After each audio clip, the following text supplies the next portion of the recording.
kembali lagi dalam pelajaran biologi. Kali ini kita akan melanjutkan materi kita pada minggu lalu, yaitu tentang virus. Untuk pada pertemuan kali ini, kita akan membahas manfaat dari virus dalam kehidupan manusia. Nah, kalau berbicara tentang manfaat dari virus, ini ada dua. Ada yang menguntungkan dan ada yang merugikan. Banyak orang mengatakan bahwa virus itu hanya merugikan.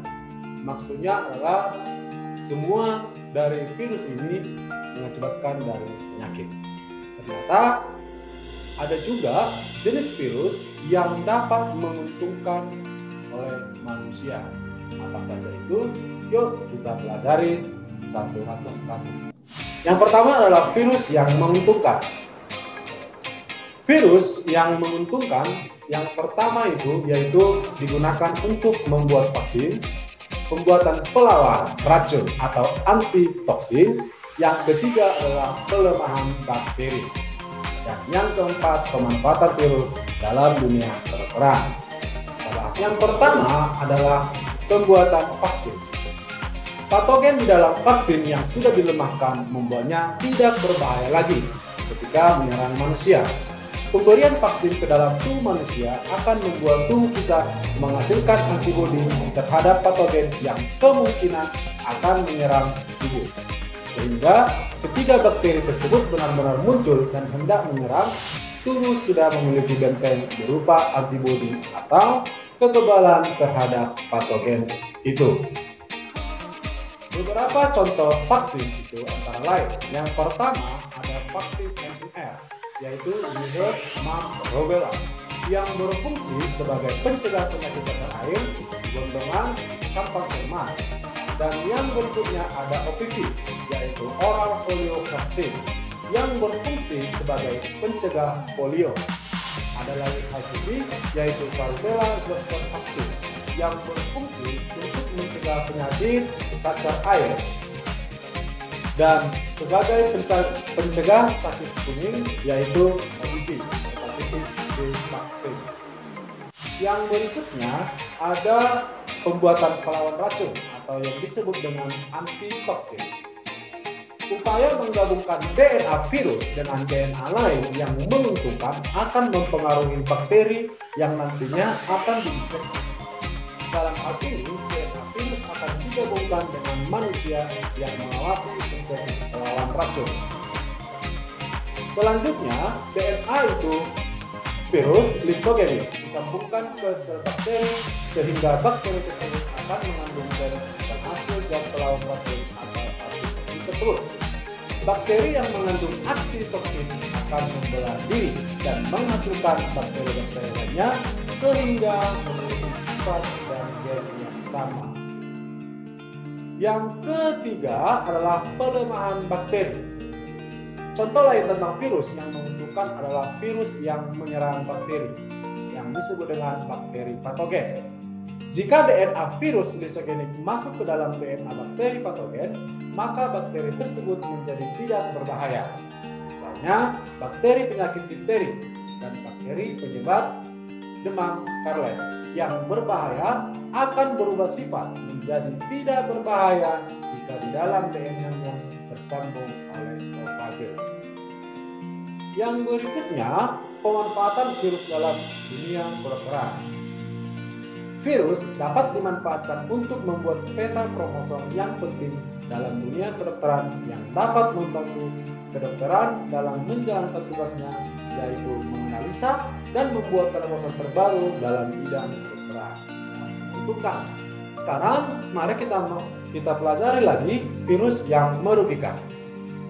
Virus yang merugikan yang pertama itu yaitu hepatitis, influenza, rabies, mata belek, campak, polio, Ebola, gondongan, demam berdarah, AIDS, dan banyak lagi. Dan seperti yang sudah kita ketahui, jenis virus yang saat ini yang sangat marak yaitu virus COVID-19 atau virus corona. Hanya saja pada pertemuan kali ini tidak kita bahas, minggu depan akan kita bahas lebih dalam lagi tentang virus corona. Yang pertama adalah hepatitis. Penyakit hepatitis biasa dikenal dengan sakit kuning. Hal ini disebabkan oleh warna kuning yang muncul pada bola mata, juga kulit penderita hepatitis. Penyebab dari penyakit hepatitis adalah virus yang mengakibatkan bengkaknya organ hati, sehingga empedu akan mengalir atau beredar ke seluruh bagian tubuh. Jenis hepatitis yang dapat menjangkit manusia yaitu hepatitis A, B, C, dan E. Yang tergolong hepatitis ringan dan dapat pulih dalam waktu singkat atau beberapa minggu saja adalah jenis hepatitis A dan hepatitis E.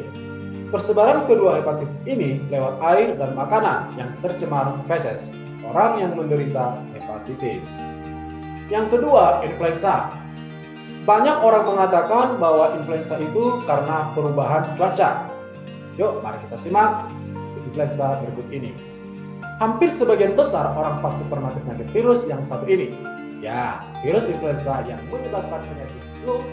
Ketika seseorang terkena flu, maka badan terasa nyeri, suhu naik atau demam, keluar ingus atau pilek, batuk, dan selera makan akan berkurang.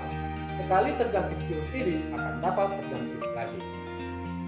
Hal ini karena penyakit flu tidak memunculkan kekebalan terhadap tubuh penderita. Hingga saat ini sudah lebih dari 200 virus penyebab penyakit influenza yang terdeteksi. Upaya pencegahan agar tidak terserang virus flu yaitu makan makanan yang bergizi tinggi untuk menambah kekebalan tubuh atau antibodi. Yang berikutnya adalah rabies. Rabies ini biasanya terkena daripada hewan, di mana varian virus rabies menyerang bagian-bagian dari otak dan sistem saraf. Virus rabies dapat menginfeksi bermacam-macam hewan darah panas, yang termasuk dalam golongan hewan ini, misalnya anjing, kelelawar, kucing, kera, dan sebagainya. Tanda mengidap rabies adalah badan yang terasa lemah dan lesu, sakit kepala, demam, mengigau, halusinasi. Dalam kasus kronis, penderita bisa mengalami ketakutan terhadap air, cahaya, dan udara. Virus rabies menular lewat gigitan hewan yang terinfeksi virus. Air liurnya juga dapat masuk melalui luka yang terbuka. Pengobatan penyakit rabies dapat dilakukan dengan pemberian vaksin. Yang keempat, mata belek. Penyakit ini juga disebabkan oleh virus yang terjadi pada bagian-bagian mata. Tanda terjangkitnya adalah mata yang memerah dan bengkak, gatal, berair, dan banyak mengeluarkan kotoran mata. Orang-orang lebih sering menyebut penyakit mata ini dengan belekan. Yang kelima, campak.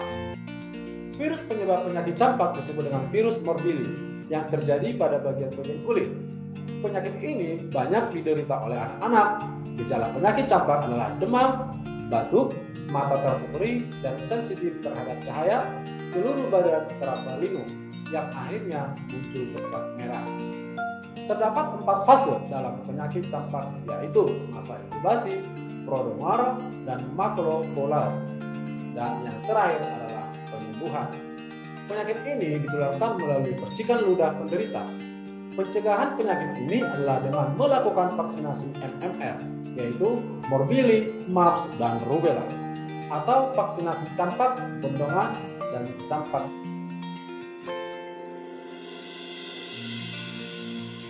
Yang keenam ada namanya polio. Virus polio menyebar lewat makanan atau minuman yang terkontaminasi oleh feses.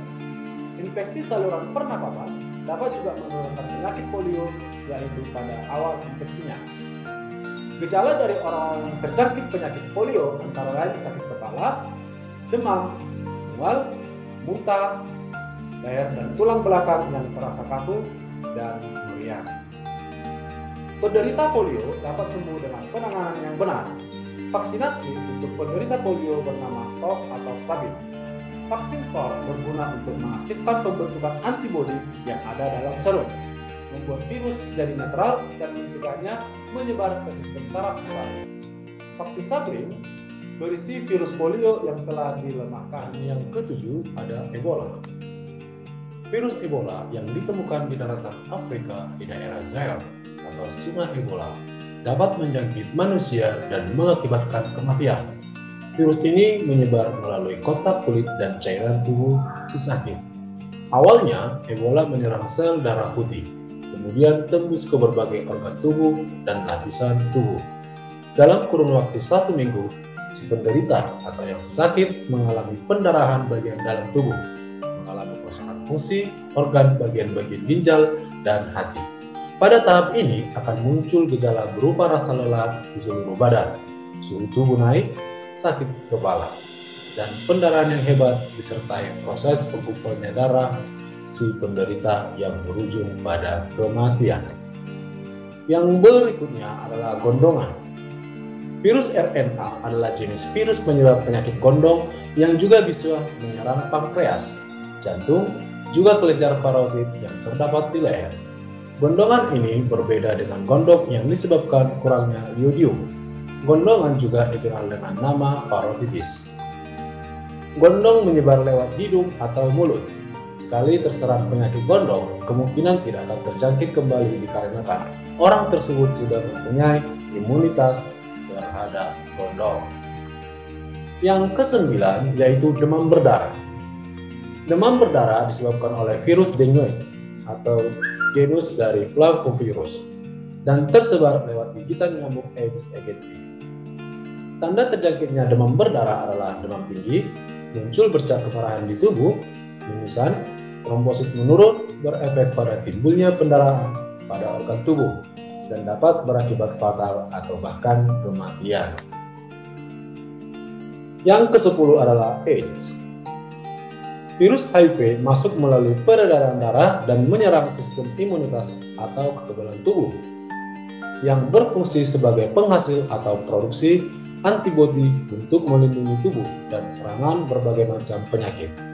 Virus HIV termasuk dalam virus lisogenik. Untuk menentukan pertahanan tubuh dari seorang pengidap AIDS, virus ini membutuhkan waktu kurang lebih selama 8 tahun. Apabila sudah tidak ada lagi antibodinya, benteng pertahanan tubuh penderita sudah runtuh, maka si penderita AIDS akan sangat mudah terserang bermacam jenis penyakit. Sekarang kita masuk pada tugas. Selain yang sudah kita bahas, coba Anda cari lagi jenis penyakit yang disebabkan oleh virus pada manusia, hewan, dan tumbuhan. Itu kamu kerjakan atau membuat di pelatihanmu. Baik anak-anak, sampai di sini pertemuan kita kali ini. Jangan lupa dalam berdoa dan salam sehat, semangat belajar. I never made it, but I know what it takes. I'm motivated by a mix of emotion. Got my statement, and I'm reading it slow so I can